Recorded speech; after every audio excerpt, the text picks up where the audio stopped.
Here's how to use free camera mode in Roblox.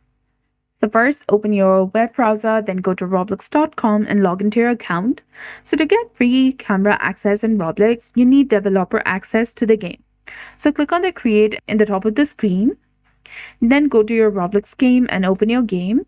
And once the game loads, press and Control Shift plus P to activate free camera mode. And you can again select Control plus Shift plus P on your keyboard to turn the free camera mode. But if it's not your game, tap on the gear icon in the top right corner of your screen and go to Settings. Now select Privacy and Content Restrictions, and then select Communication and select Camera Input, and make sure that the toggle beside the camera input is turned on.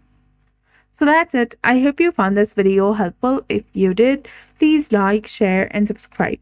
Thanks for watching. We'll see you again in the next one.